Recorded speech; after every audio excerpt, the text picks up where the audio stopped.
జబీమాన్ అందరికి. ఆపరేషన్ కగార్ కేంద్ర ప్రభుత్వం తీసుకున్న నిర్ణయం 2026 మే 1 వరకు ఒక్కరిని కూడా లేకుండా ఈ దేశంలో నక్సలైట్లు లేకుండా అంతం చేస్తానని చెప్పింది.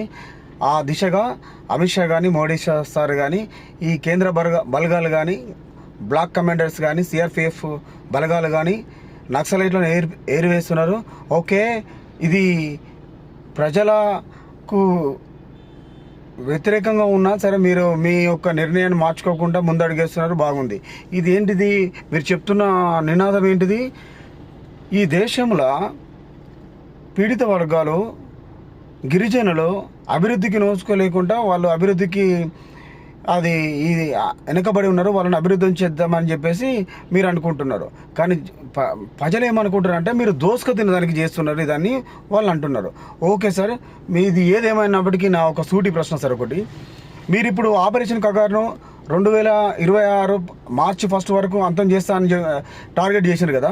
సరే, మీరు అనుకున్నట్టే ఇదే నినాదాన్ని ఆపోజిట్గా ఈ దేశంలో పేద ప్రజలను లేకుండా, నిరుద్యోగం లేకుండా, అవినీతి లేకుండా, అక్రమాలను చేయకుండా ఈ దేశ ప్రజలను పాలిస్తాము, మేము సమానత్వం కోసం పనిచేస్తామని ఒక్క దగ్గర మీరు చెప్పండి సార్. నేటికి మా బడుగు బలహీన వర్గాల మీద దాడులు జరుగుతున్నాయి సార్. అత్యాచారాలు ఆపరు, అవినీతిని ఆపరు, లంచగొండితనాలను ఆపరు.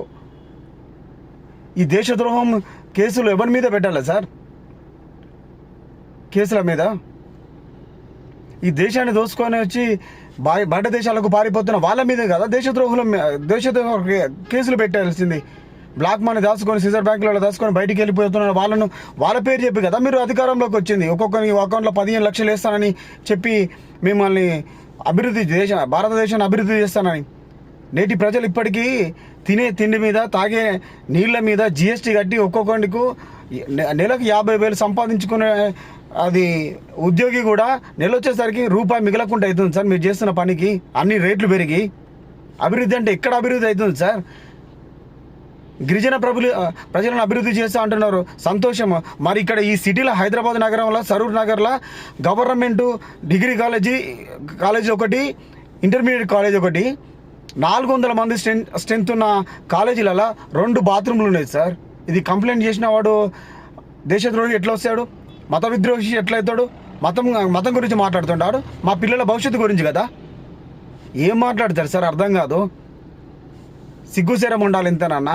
ఆడపిల్లలు 4 నిలబడి టాయిలెట్ పోసుకునే దుర్మార్గ స్థితి వచ్చింది.